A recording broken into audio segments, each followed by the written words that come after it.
嗨，大家好，我是躺平叔，带大家真正的中国。今天是2024年12月17号，这一期咱们继续聊聊恒大清盘，聊聊中国的房地产。咱们先看房企的消息这个12月16号，天眼查法律诉讼信息显示融创房地产集团有限公司新增4条被执行人信息，执行标的合计21.9亿余元。天眼风险信息显示融创房地产集团有限公司现存360余条被执行人信息，被执行总金额超过564亿元。此外，该公司还存在多条限制消费令、失信被执行人和中本案件信息。这个融创咱们一直在说它虽然境外债重组成功，但是不代表它问题解决了，不代表它就能活下来。现在进入执行阶段的只有546亿，什么概念？现在它在保交楼，也就是说融创的这个未来不容乐观，也就是它一只脚已经在悬崖上面。境外债重组成功，相当于判了一个死缓，最终能不能活下来，那还得看韭菜愿不愿意买房。今天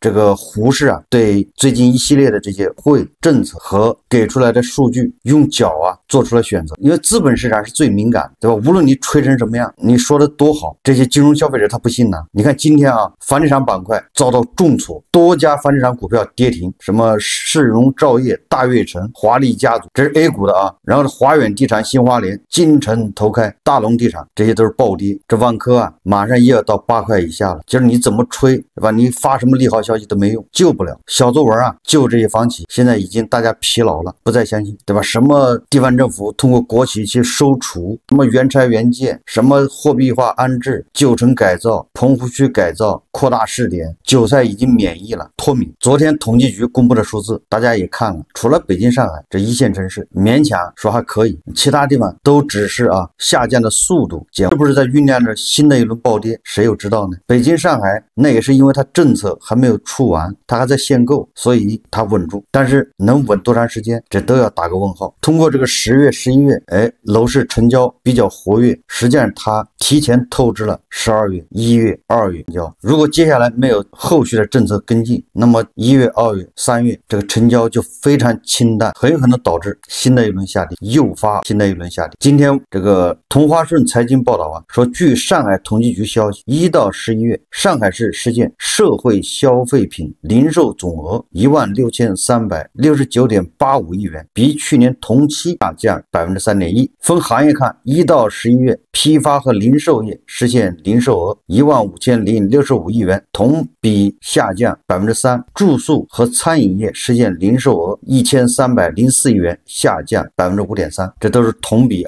就是上海那是发达地区那是有钱人住的地方，为什么它的今年社零数字它是下降的？消费不畅，餐饮下降 5%。所以这个财新网它刊登一篇文章，叫地产销售的亮点与社零消费的异常。这专栏作家罗志恒认为，总体来看，当前经济处于微型反弹初始阶段，8月是全年经济的底部，9月是筑底企稳的起点，10月和11月延续回升向好态势，但也要正视当前2025年经济面临的内需不足和外部冲击，要继续观察政策推动的经济回升、资本市场和房地产市场回暖能否持续。当前中国经济短期筑底回稳的基础仍需进一步夯实。10万亿资金化债激发了地方政府积极性，那可不吗？现在修路也开始了，老干部疗养基地也开始修了。但特朗普上台对中国经济和政策产生压力，这需要财政、货币、房地产等宏观政策进一步发力，增强和巩固经济回升向好势头。说到这个上海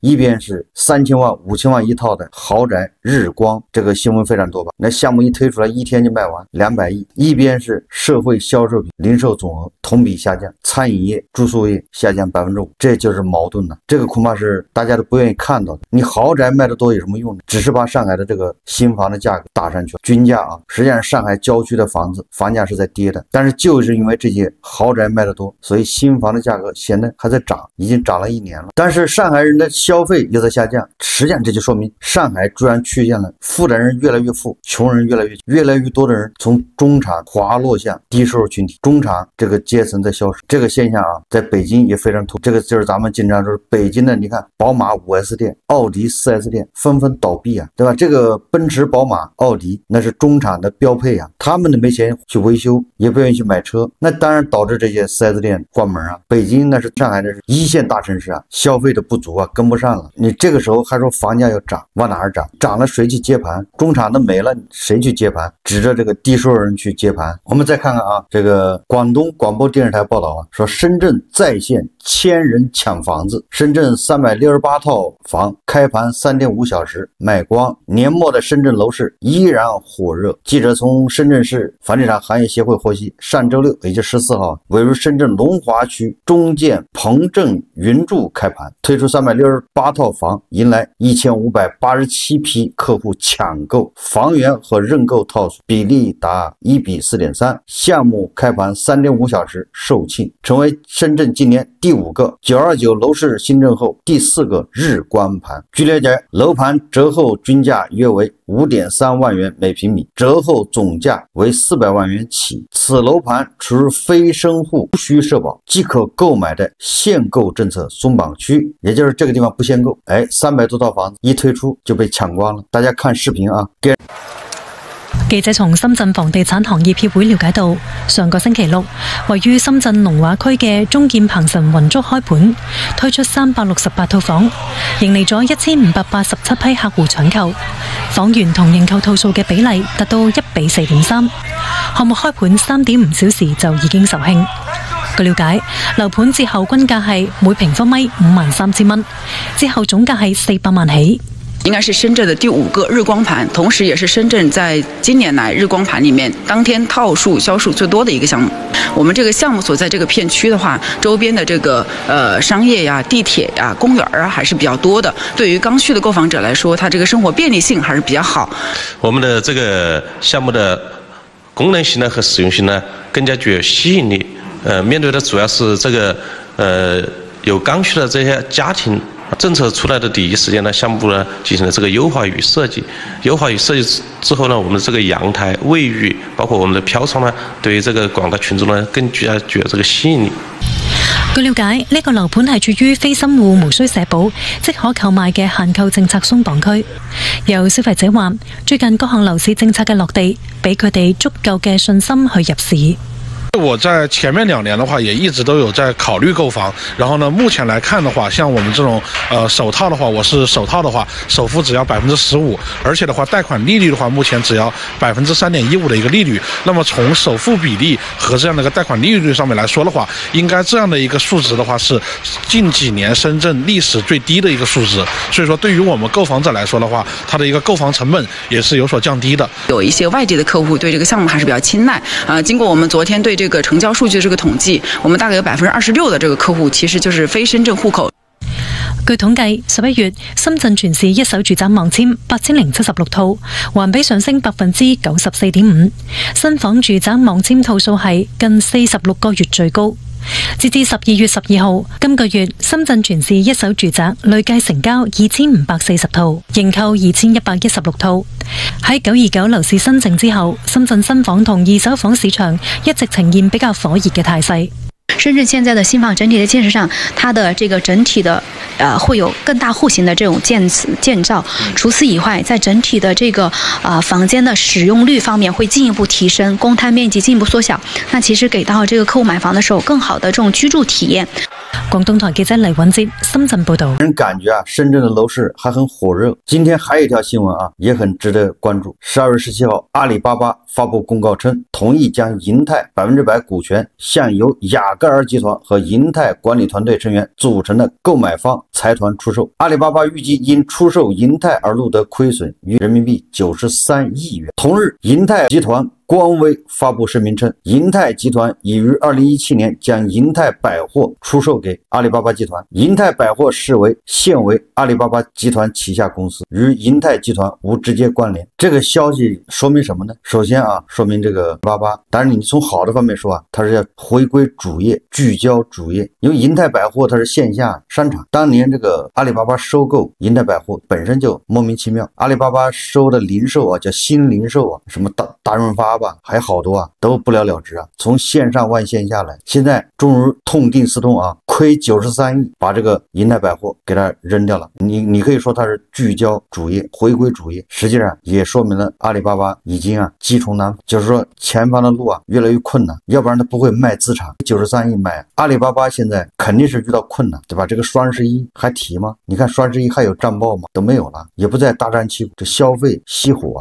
阿里巴巴首当其冲。当然还有其他的这个也能反映出这个过气网红城市杭州未来的状况。你说阿里巴巴都不行了，这个阿里巴巴是杭州的标杆杭州是主打平台经济、数字经济，它的标志，这是它的名片。那平台经济、数字经济核心企业是谁不就是阿里巴巴吗？蚂蚁金服，下面还有一些对吧？eToro这些大公司的一些直播电商，实际上核心就是阿里巴巴。阿里巴巴的一举一动影响杭州。我在2年前就说了，失去阿里巴巴，那杭州和合肥和济南有什么区别不一定赶得上合肥失去了阿里巴巴，杭州就失去了灵魂。所以阿里巴巴如果蒸蒸日上，那杭州恐怕还能稳着。如果阿里巴巴一直走下坡路，杭州的房价根本就稳不住现在看阿里巴巴什么个情况，叫断臂求生。人家万达甩万达广场卖资产，对吧？那是求生，因为他债还不起了，对吧？融创卖自己资产，碧桂园卖自己的酒店，都是为了自救。所以你反过来看阿里巴巴卖这个银泰百货是干什么？说明阿里巴巴遇到困难也要自救，要瘦身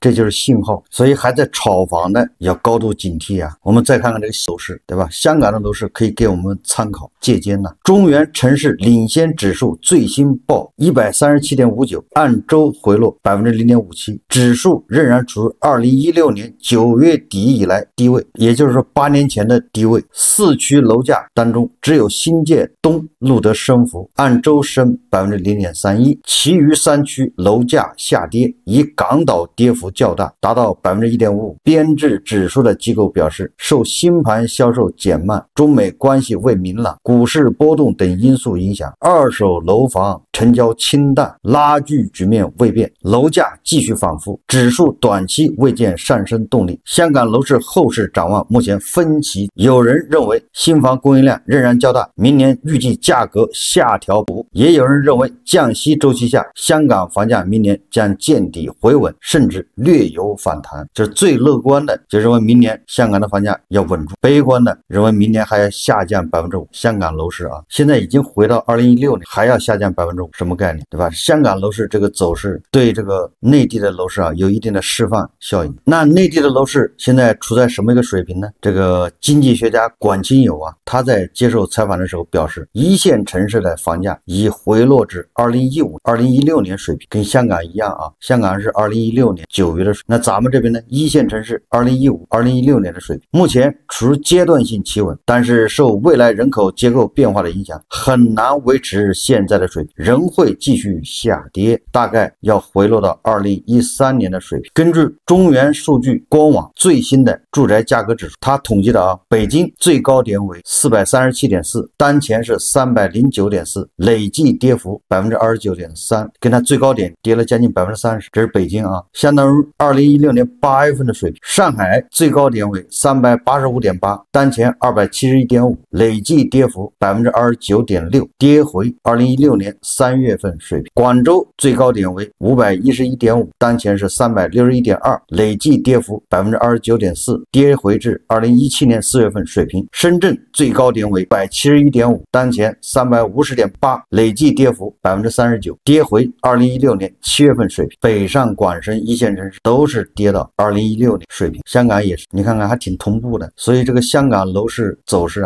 也可以参考。这个跌幅最大的就是深圳，跌了 39%。那还有没有下跌空间呢？这个可不好说以北京为例我可以告诉大家，北京的2016年8月份是什么水平北京2016年8月份那个房价可不低当然也不算太高那个房价不低。为什么呢？因为北京是2017年几月份开始限购。我记得以前外地人可以买一套房，2017年实行那个最严的限购，北京市户口你也只能买一套，没有北京市户口根本不能买房。所以2017年基本上是北京的房价最高点，从那以后一直在下跌，跌了将近 30%。 那么2016年8月份还不算低你这么看的话，如果出现极端情况，北京的房价它还是可以往下跌的，因为它2016年不是低点。当然了，因为北京还在限购，它的政策工具还有，所以你很难说它后面未来1年2年这个房价怎么走。但是广州杭州、成都这些城市啊，还有那些比这些城市差的，因为他政策都用完了，他也早就不限购了，买房就有户口，如果稳不住，那他该往哪儿走？大家心里没数吗？有很多人呢，天天做梦政府出大招，还有什么大招呢？就是出大招，他也是稳楼市啊，他也不是说让房价涨。所以当我看见那些啊，一到周末还跑到售楼处跟人抢房子的这些，不知道他们怎么想，不知道受谁的蛊惑，对吧？就是刚需房，你也得点，你钱够不够，对吧？最好不要加杠杆，杠杆越低越好，这样你扛风险的。如果你首付都要借钱，完了按揭借银行的钱，那么稍有波动，对吧？你就成负资产，你背着沉重的债务，你的房子还不值钱，一步错步步错，对吧？我一直说啊，如果你有钱，你又是刚需，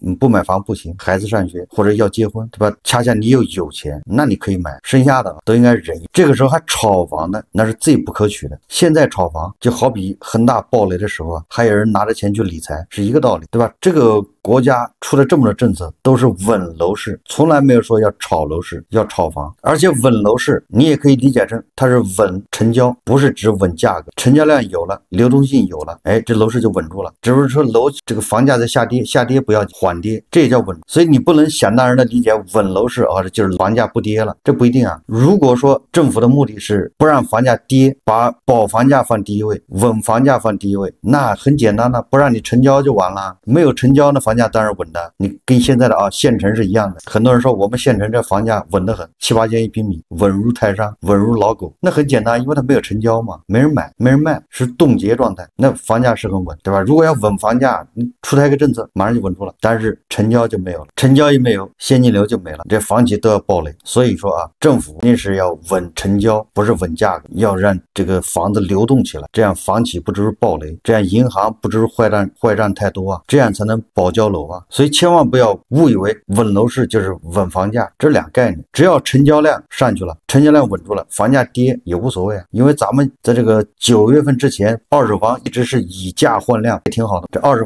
房东一直在降价，这成交量也还可以。所以说现在我看很多专家也在讨论说房价稳住了没有。我想大家心里都有答案，稳住没有？想要房价稳，你看看韭菜的收入有没有稳，韭菜的预期有没有稳？只要韭菜的收入稳住了，韭菜的预期稳住了，房价才有可能真正的，对吧？你不能靠那几个豪宅成交，豪宅的成交啊也会枯竭啊。因为有钱人就那么多，今年买了，明年还能买吗？后年还买吗？最后一个大家一定要想清楚啊，现在的房价如果在涨，你未来谁来接盘？你想清楚接盘的人在哪，是什么人？这个网上在传啊 ，PCB 大厂叫珠海市飞亚电路有限公司拖欠工资，导致员工啊维权，员工本应10月获得的薪资至今尚未到账。据了解，飞亚电路有限公司是一家在行业内颇具影响力的企业，长期以来一直以稳定的经营和良好的口碑著称。然而近期由于客户回款延迟，公司资金链出现了短暂的紧张，导致员工薪资无法按时发放。目前公司管理层已主动向员工说明情况，并承诺于12月25日补发10月工资。实际上这个叫飞亚电路啊，是业内比较知名的一家研发、生产、销售各种电路板的电子产品的公司。它也不是没有业务，它是因为上游欠他的钱，下游啊客户欠他钱，导致现金流周转困难，工资发不出来。这个就说明问题啊，叫一叶知秋啊，资金链断裂在每个行业都在发生，从房地产行业传导到别的行业，对吧？你整个产业链链条里面有一个地方资金链断了，那对下面都是工资都发不出来，对吧？深圳据说这个医生要降薪1/3，有的时候降薪5%，也就是在这种情况下，就还有人在做梦，梦见房价要涨，谁来接呢？所以千万不要被忽悠。好，这期节目我们就聊着，感谢大家。如果喜欢我的节目，欢迎订阅转发，也可以在下方留言评论，谢谢大家。